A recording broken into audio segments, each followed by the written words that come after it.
흔히 이 빌립보서를 가리켜서 에베소서, 골로새서, 빌레몬서와 함께 옥중서신이라고 우리는 부릅니다. 그 중에서도 이 빌립보서의 특징이 있다면요, 이 다른 서신들과는 다르게 이 바울 개인의 기쁨과 감사가 굉장히 많이 묻어나는 서신이다라는 것입니다. 다른 서신을 보시면 그 교회의 문제들을 다루는가 하면 이 빌립보서는 바울 개인의 기쁨과 감정을 잘 드러내는 서신이다라는 것이죠. 그래서 여러분, 빌립보서의 별명이 하나 있습니다. 아마 많이 들어보셨을 텐데요, 이 빌립보서의 별명은 바로 기쁨의 서신입니다. 기쁨의 서신. 이 4장으로 이루어진 이 짧은 빌립보서에 기쁨, 기뻐하라 라는 단어가 모두 17번이나 나옵니다. 17번. 여러분 아시다시피 이 빌립보서는요, 사도 바울이 이 전도 여행 가운데서 세워졌는데요, 그 이후에 이 사도 바울의 든든한 동력자, 후원자가 되어서 이 바울의 사역을 끊임없이 이 선교 사역을 지원했던 교회가 바로 이 빌립보 교회였습니다. 그래서 바울은 지금 이 서신을 쓰면서 이 자신을 향한 여전한 마음으로 섬겨주고 동력해준 이 빌립보 교회를 향해서 기쁨과 감사함으로 이 서신을 지금 쓰고 있는 것입니다. 그런데 성도 여러분, 한번 생각해 보시기 바랍니다. 지금 이 바울이 기뻐하고 감사할 수 있는 상황이었는가? 그렇지 않았습니다. 지금 바울의 몸은 감옥에 갇혀 있습니다. 로마의 시위대 안에 지금 갇혀 있는 상황입니다. 여러분, 당시 로마에는요, 이 시위대 안에 감옥에 갇혀 있을 때 양옆에 군인이 지키고 있었습니다. 그리고 쇠사슬로 사람의 몸을 묶어 두었습니다. 그리고 로마 시위대의 이 군인들은 반복해서 이렇게 순번을 따라서 끊임없이 이 사도 바울을 감시했을 것입니다. 지금 사도 바울은 언제 죽을지 모르는 죄수의 신분으로 감옥에 갇혀 있다는 것이죠. 이런 지금 사도 바울의 상황이 우리로서는 얼마나 힘들었을지 사실은 상상하기 힘든 것 아니겠습니까? 여러분, 그런데요, 이런 감옥에 갇혀 있는 이 사도 바울의 마음을 더 힘들게 하는 일들이 일어났습니다. 오늘 말씀 15절과요 17절을 보시면 어떤 이들이 사도 바울이 감옥에 갇혔다는 이야기를 듣고 투기와 분쟁으로, 그러니까 사도 바울을 괴롭힐 동기로 복음을 전했다라고 말합니다. 어떤 학자들은 이 지금 투기와 분쟁으로 복음을 전하는 사람들을 당시 로마 교회에 사도 바울이 오기 전에 사역을 했던 이 로마 교회 지도자들이라고 보기도 합니다. 이들은 바울에게 열등감을 가지고 있었던 것이죠. 바울에게 자격지심을 가지고 이 비교의식을 가지고 이제 사도 바울이 감옥에 갇혔으니까 이제 우리가 사역을 해서 입지를 한번 펼쳐봐야지, 입지를 얻어봐야지라는 이런 시기 질투했던 사람들이라고 추측을 합니다. 그래서 사도 바울이 감옥에 갇히자 이제 이때다 하고 그런 투기와 분쟁으로 복음을 전했던 것이죠. 그런데 성도 여러분, 여기서 중요한 것은 이것입니다. 지금 그처럼 기뻐하고 감사할 수 없는 상황 가운데 있는 이 사도 바울이 어떻게 지금 감사하고 기뻐하고 있느냐라는 것이죠. 사도 바울은 지금 자신이 처한 상황과 환경을 다른 관점으로, 새로운 관점으로 바라보고 있는 것입니다. 자신이 처한 상황과 환경은 전혀 기뻐할 수 없고 감사할 수 없는 상황이지만 자신의 상황과 형편을 새롭게 다르게 바라보고 있었다라는 것이죠. 주 안에서 사랑하는 성도 여러분, 성도들은 어떤 사람들입니까? 우리가 성도라고 할 때 다양하게 정의할 수 있지만 오늘 이 사도 바울의 모습을 볼 때 성도가 어떤 사람일까요? 성도는 내가 지금 처한 상황을 하나님의 관점으로, 믿음의 눈으로 바라보는 사람들이 바로 성도입니다. 기뻐하고 감사할 수 있을 때만 감사하는 것이 아니라 나의 상황과 환경이 어떠하든지 간에 감사하고 기뻐할 수 있는 사람들이다라는 것이죠. 자신이 처한 상황을 믿음의 눈으로 바라보고 해석하는 사람이 성도들이다라는 것이죠. 그렇게 믿음으로 바라보고 해석할 때 우리는 세상이 줄 수 없는, 세상이 고백할 수 없는 기쁨과 감사를 경험하게 되고 고백할 수 있다라는 것입니다. 성도 여러분, 이러한 감사와 기쁨을 우리 모두가 소유해야 되지 않겠습니까? 그렇죠? 어떤 분들은 이렇게 말씀하시기도 합니다. 목사님, 바울은 바울이니까 이런 기도와 기쁨과 감사를 하고, 저는 좀 현실은 현실 아닙니까? 어떻게 이렇게 기뻐하고 감사할 수 있습니까? 믿음이 좀 대단한 사람들이야 이렇게 하지, 저 같은 평범한 사람은 도저히 이 기쁨과 감사를 못 누리지 않겠습니까? 라고 생각하시면서 나는 이 말씀에서 좀 비켜가려고 하시는 분들이 계실지도 모르겠습니다. 하지만 성도 여러분, 그렇지 않습니다. 성도는 말씀은 말씀이고 현실은 현실이다.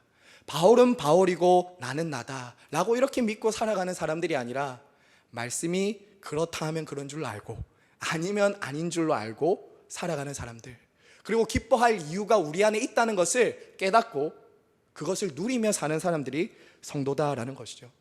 만약에 우리가 성도요 그리스도인이라고 말하면서 그저 세상이 말하는 기쁨과 즐거움 정도로만 우리도 같이 즐거워하고 기뻐한다면 세상과 무엇이 다를 수 있겠습니까? 저는 오늘 이 빌립보서 말씀에 나타난 이 바울의 기쁨이 우리의 기쁨이 될 수 있도록 하나님께서 은혜를 주시기를 간절히 바랍니다. 자, 여러분, 먼저 바울은 자신의 상황을 어떻게 바라보고 있습니까? 12절과 13절 한번 보십시오. 12절과 13절 같이 읽겠습니다. 시작. 형제들아, 내가 당한 일이 도리어 복음 전파의 진전이 된 줄을 너희가 알기를 원하노라. 이러므로 나의 매임이 그리스도 안에서 모든 시위대 안과 그 밖에 모든 사람에게 나타났으니. 여러분, 지금 바울은 어디에 있다고요? 로마의 시위대 안에 갇혀 있습니다. 이전처럼 자유롭게 다니면서 복음을 전할 수 있는 상황도 아닙니다. 아마 바울을 사랑하는 사람들은 이런 걱정을 했을 것입니다. 야, 바울이 감옥에서 죽는 것 아닌가? 바울이 과연 풀려날 수 있을까? 바울이 감옥에 갇혔으니까 그가 했던 복음 사역에 얼마나 방해받고 지금 어려움을 겪고 있는가? 이제 우리의 전도 사역은 끝났는가? 하면서 바울이 옥에 갇혔다는 소식을 듣고 많은 사람들이 걱정하고 염려했을 것입니다. 하지만 여러분, 바울의 관점, 바울의 관심은 나 자신이 어떻게 되느냐가 아니었습니다. 지금 바울의 관심과 관점은 나에게 무슨 일이 일어나느냐가 아닙니다. 바울의 관심은 철저히 무엇에 있습니까? 예수 그리스도의 복음이 지금 내가 당한 일 안에서도 어떻게 전해지는가였습니다. 다시 말씀드립니다. 내가 당한 이 일이 그리스도의 복음 전파를 어떻게 이루어 가는가가 바울의 관심이었다라는 것이죠. 그는 감옥에 들어갔다고 해서, 지금 자기가 핍박받는다고 해서 자포자기하지 않았습니다. 낙심하지 않았습니다. 오히려 자신을 염려하고 걱정하고 있을 그 빌립보 교회 성도들에게 기뻐하고 감사하라 라고 말하고 있는 것이죠. 여러분, 왜 그렇다고요? 복음이 그 감옥에서도 진전되고 있었기 때문입니다. 여러분, 12절에 여기서 진전이라는 단어 있지 않습니까? 진전이다, 진전되다. 이 단어는 군사 용어입니다. 군사 용어. 당시 진전이라는 말은요, 공병대 있죠. 공병대. 공병대 혹시 출신 있으십니까? 저는 면제라서 잘 모르는데요. 공병대는 뒤에 있는 군사들이 올 수 있도록 먼저 길을 내는, 앞서 길을 내는 군대가 공병대거든요. 이 지금 바울은 진전되다라는 말은 자기가 모든 군사들보다 앞서가서 길을 닦아놓는 사람이다라는 것을 지금 이 진전이라는 군사 용어를 통해서 지금 말하고 있는 것이죠. 여러분, 사실 바울의 상황만 보면 복음은 진전이 아니라 퇴보되고 있는 것 같지 않습니까? 감옥에 갇혀 있지 않습니까? 정체되고 있는 것 같지 않습니까? 감옥에 갔는데 어떻게 복음을 전할 수 있습니까? 그런데 바울은 전혀 다른 관점으로 보고 있는 것이죠. 복음은 바울을 통해서 시위대 안에도 그 시위대 밖에도 전해지고 있었다라는 것이죠. 바울은 지금 그 감옥에서 어떤 사람들을 만나게 됩니까? 감옥이 아니었더라면 도저히 만날 수 없는 사람들을 만나기 시작했습니다. 바울이 감옥에 갇혔을 때 아마 그 시위대 안에서 바울을 감시했던 사람들은 알았을 것입니다. 이 죄수가 예수라는 사람을 전하다가 감옥에 갇혔다라는 것을 알았을 것입니다. 그리고 이상하리만큼 이 바울은 다른 죄수들과 달리 복음을 전하다가 감옥에 갇혔는데 두려워하거나 낙심하거나 절망하지 않고 기뻐하고 감사하고 있는 것을 보았을 것입니다. 그리고 사도 바울은 이 감옥에 갇힌 이후에 당시 로마의 상류층 사람들과 접촉하는 그런 일들이 일어났다는 거예요. 정리하면 이런 것입니다. 바울이 로마 감옥에 갇히지 않았다면 만날 수 없었고 대화할 수 없었고 접촉할 수 없었던 사람들과 지금 만나면서 복음이 진전되고 있었다라는 것이죠. 어떤 상황에서도 바울과 그가 전하는 복음을 막을 수 있는 것은 감옥 안에서도 없었다라는 것입니다. 여러분, 그뿐만이 아닙니다. 14절과 15절 보십시오. 여기 보면 어떤 사람들이 등장합니다. 이 사람들은 누구냐면요, 바울이 감옥에 갇혀서 순교를 앞두고 있는 그 모습을 보면서 담대함이 생긴 사람들이었습니다. 바울이 죽음조차도 불사하고 감옥에 갇히는 핍박에도 불구하고 복음 전하는 것을 보면서 주위의 사람들 중에서는요, 더 용기를 얻은 것입니다. 야, 저 모습을 보니까 나도 복음을 전해야지 하면서 일어난 사람들이 있었다는 것이죠. 그리고 좀 전에 말씀드린 것처럼 어떤 이들은 바울을 시기하고 질투해서 복음을 전하는 일에 동참한 사람들도 있었습니다. 물론 그 사람들의 동기는 잘못되었습니다. 하지만 그들이 전한 복음은 옳았습니다. 그래서 지금 그들을 통해서도 복음이 진전되고 전파되고 있었기 때문에 바울이 뭐라고 한다고요? 나는 기뻐하고 기뻐하노라. 여러분, 이처럼 바울은요, 복음의 선구자가 되어 그의 모습을 통해서 다른 복음 전도자들을 깨운 일을 이 사도 바울이 하고 있다라는 것입니다. 주 안에서 사랑하는 성도 여러분, 바울에게 감옥 안이냐 감옥 밖이냐는 중요한 게 아니었습니다. 내가 지금 고난을 받고 있느냐 고난을 받고 있지 않느냐는 바울에게 그렇게 중요한 것이 아니었다는 것입니다.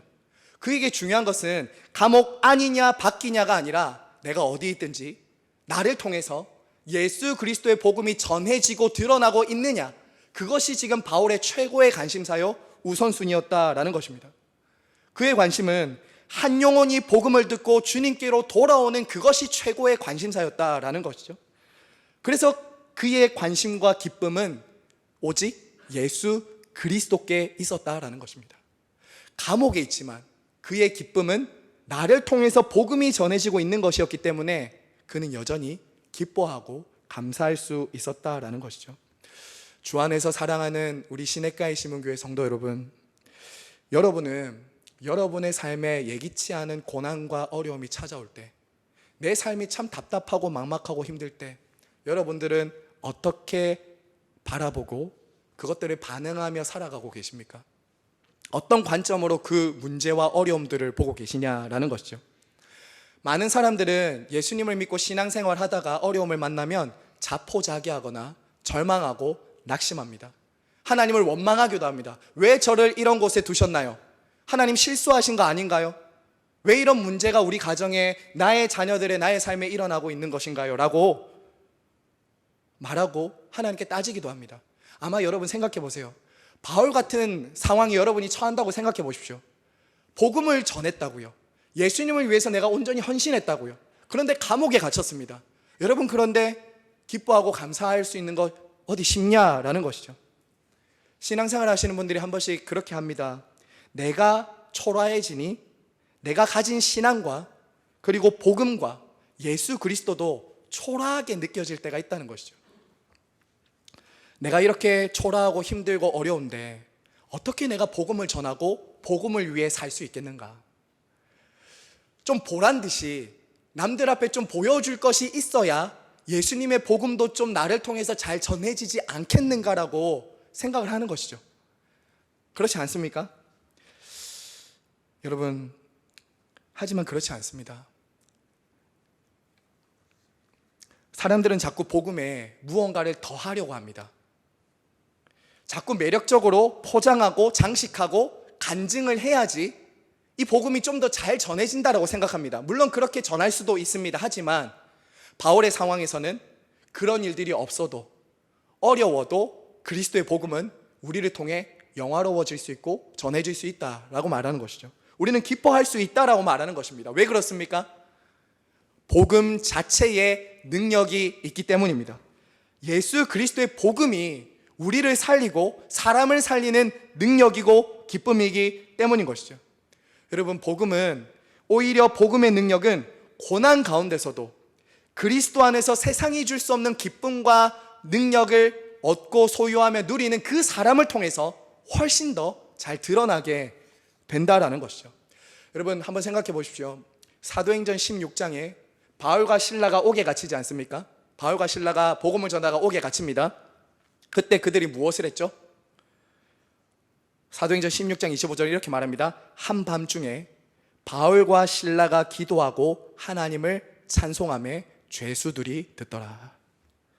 여러분, 바울과 실라는 감옥입니다. 그런데 무엇을 하고 있다고 했죠? 찬송하고 기도했습니다. 이때 간수들과 죄수들이 무슨 생각을 했을까요? 같은 깜방에 갇혀 있습니다. 그런데 같은 깜방에 갇혀 있는 그 사도 바울과 실라는 찬송하고 있다고요. 그 캄캄하고 습기가 가득하고 곰팡이가 있고 절망과 어두움만이 가득한 그 감옥에서 찬송하고 기도하는 사람들을 보면서 무엇을 봤을까요? 누구를 봤을까요? 도대체 저 사람들이 믿고 있는 하나님은 누군가? 도대체 저들은 어떻게 이곳에서 찬송할 수 있는가? 라고 생각하지 않았겠습니까? 지금 사도 바울은 그때 바울과 실라가 갇혔던 그 감옥의 생활에서부터 한 10여 년이 지났습니다. 이 빌립보 서신을 쓸 때는. 그런데 또다시 죄수의 신분으로 로마 감옥에 갇혀 있지만 사도 바울은 기뻐하면서 복음을 전하고 있다라는 것이죠. 성도 여러분, 그처럼 이 세상은요, 자신들이 소유하지 못한 기쁨을 보면서, 성도들을 통해서 그 기쁨을 보면서 큰 감화를 받게 된다라는 것이죠. 여러분, 제가 앞서 섬겼던 향상교회에서 제가 중보기도부를 담당했었습니다. 중보기도부를 담당했는데 특별히 환우기도회를 제가 했었거든요. 암 환우들 한 30-40명 이렇게 제가 섬겼었는데요. 그때 그 환우분들과 자주 나누었던 이야기가 있습니다. 그 이야기는 바로 이겁니다. 누구나 할 수 있는 간증이 있고 누구나 할 수 없는 간증이 있습니다. 다시요. 문장로님이 자주 이런 거 리마인드 시켜이라고 하더라고요. 천천히 자주 우리는 들으면 이쪽으로 이제 다 빠져나간다고. 다시요. 누구나 할 수 있는 간증이 있고 누구나 할 수 없는 간증이 있습니다. 누구나 할 수 있는 간증은 이런 간증입니다. 제가 병에 걸렸습니다. 그런데 하나님께 간절히 기도했더니 제 병이 나았습니다. 이것도 간증입니다. 그런데 제가 왜 누구나 할 수 있는 간증이라고 표현을 하냐면, 이런 간증은 누구나 할 수 있어요. 왜냐하면 병이 낫고 문제가 해결되는데 간증 안 할 이유가 없지 않습니까? 당연히 간증하죠. 하나님 살아계십니다라고 할 수 있습니다. 그런데 제가 환우기도회를 섬기다 보니까 기도했는데도 소천하시는 분이 계십니다. 기도했는데도 암이 더 전이가 되는 분들이 계십니다. 기도했는데도 문제가 안 풀리는 분들이 계세요. 그런데 제가 누구나 할 수 없는 간증을 이분들로부터 듣는 이유는 그들이 기뻐하고 감사할 수 없는 중에도 그 암이 몸에서 퍼져나가는 순간에도 하나님으로 인해 감사하고 있더라는 거예요. 여전히 몸은 아프고 내 문제는 해결되지 않고 있는 그 순간에도 하나님으로 인해 기뻐하고 감사하고 있는 것, 저는 이것이 누구나 할 수 없는 간증이라고 말하는 것이죠. 믿음이 있는 사람들만이 할 수 있는 간증과 기쁨이 성도들 안에 있더라라는 것입니다. 주 안에서 사랑하는 성도 여러분, 그래서 존 파이퍼라는 목사님은 이렇게 말했습니다. 암에게 최후로 굴복하는 시점은 죽음이 아닙니다. 존 파이퍼 목사는 그렇게 말했습니다. 잘 들어보십시오. 우리 성도들이 암에게 굴복하는 시점은 죽음의 시점이 아닙니다. 우리 성도들이 암에게 굴복하는 최후의 시점은 암 때문에 그리스도를 더 이상 사랑하지 못하는 때입니다. 이렇게 말했습니다. 암이라는 그 엄청난 고통과 문제 때문에 하나님을 사랑하지 못하고 하나님을 기뻐하지 않는 것이 암에게 최후로 굴복하는 시점이라고 말했다고요. 그러면서 존 파이퍼 목사님 그의 책에서 이렇게 말합니다. 한번 잘 들어보세요. 우리가 하나님 안에서 최고로 만족할 때 하나님께서는 우리 안에서 가장 큰 영광을 받으십니다. 그런데 그 진리는 다른 어느 곳에서보다 고난 중에서 더 사실입니다. 고난 중에서도 하나님으로 인해 즐거워하고 기뻐한다면 그분이 영화로워지신다는 거죠. 그리고 우리가 그리스도의 남은 고난을 채울 때 세상의 사람들은 모두 그리스도의 사랑을 볼 것이고 믿음의 기쁨 안에서 그분의 은혜를 칭송할 것입니다. 다시 한번 읽을까요? 저는 감히 이 존 파이퍼 목사님이 말한 그 기쁨을 온전히 누리고 소유했다라고 말할 수는 없겠지만 하나님께서도 제게 그러한 기쁨을 조금 맛보게 해주셨을 때가 있었습니다. 제가 2011년 신장이식을 받기 전에요, 4년 6개월 동안 혈액투석을 이제 부산대 병원에서 이렇게 받았었습니다. 이틀에 한 번씩 4시간씩 혈액투석을 하는 그 시간은 여간 쉽지 않은 시간이었습니다. 처음에는 몸도 힘들었지만 참 외롭고 괴로웠습니다. 21살의 나이에 가장 팔팔하게 대학생활 할 수 있었을 때 아니겠습니까? 미팅도 하고 여러 가지 학교 생활을 즐길 수 있는 그때에 하나님이 그곳에 투석을 받게 하셔서 처음에는 참 많이 힘들었습니다. 왜냐하면 제가 21살 때 회심을 하고 이제 예수님을 위해 좀 살겠다, 내가 하나님을 위해 살겠다라고 인생의 방향을 새로 잡고 좀 정한 때였거든요. 근데 돌연 투석실에 4년 반 동안 투석을 하게 된 겁니다. 그런데 여러분, 어느 순간에 하나님께서 그 투석실의 상황과 환경을 새롭게 보는 눈을 열어주셨을 때가 있었습니다. 그 투석실의 상황은 여전히 변하지 않았어요.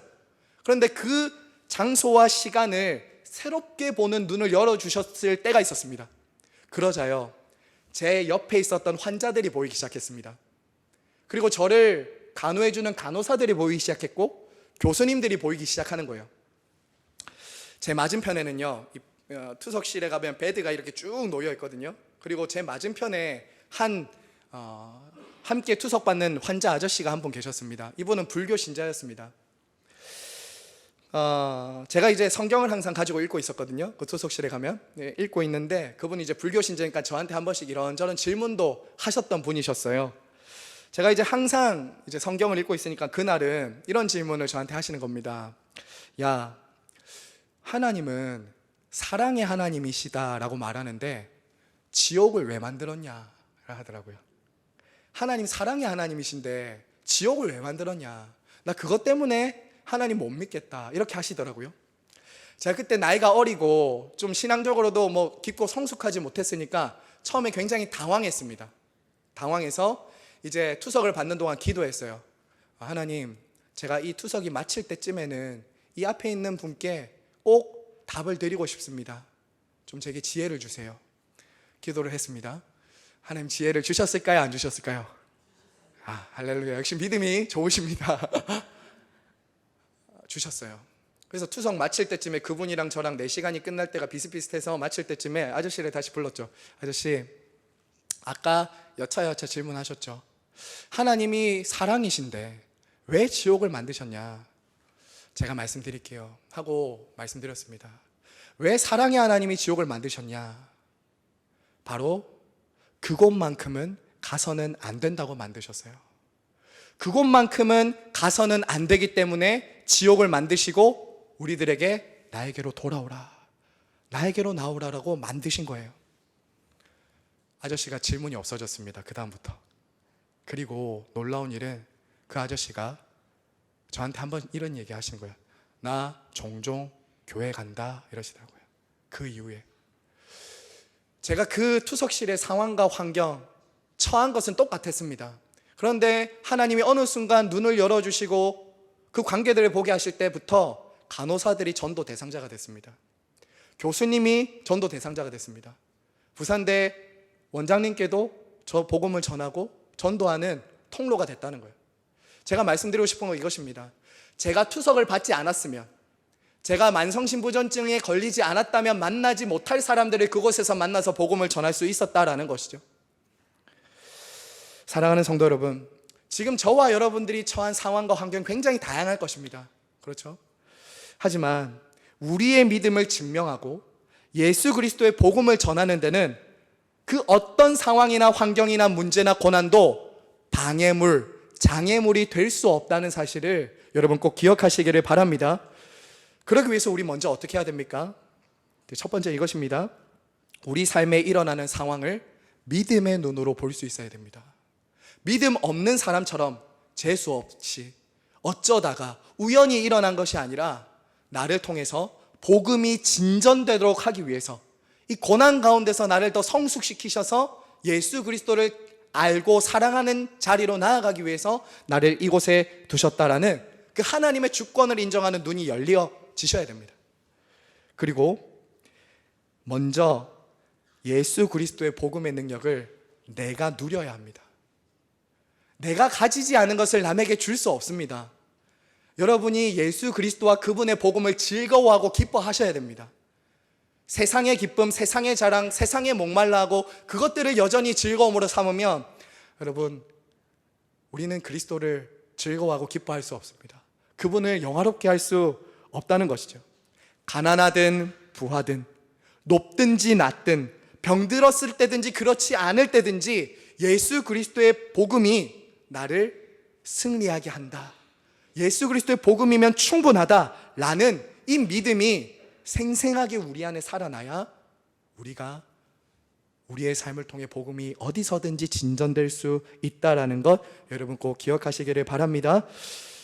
여러분 말씀을 마무리하면서요, 바울은 지금 기뻐하고 즐거워할 수 없는 상황이지만 기뻐하고 있다라고 말합니다. 여러분 끝으로 20절에서 21절 말씀 한번 보십시오. 20절에서 21절 보시면 바울은 자신의 상황이나 형편을 믿음의 눈으로 바라보고 끝까지 집중하고 있습니다. 예수 그리스도께. 우리 20절과 21절 같이 한번 읽겠습니다. 시작. 나의 간절한 기대와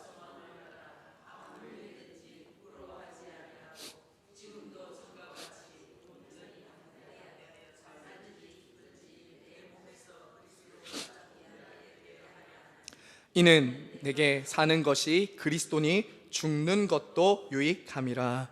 아멘. 사랑하는 성도 여러분, 저는 이 말씀이 저의 삶을 바꾸어 놓은 말씀 가운데 한 구절입니다.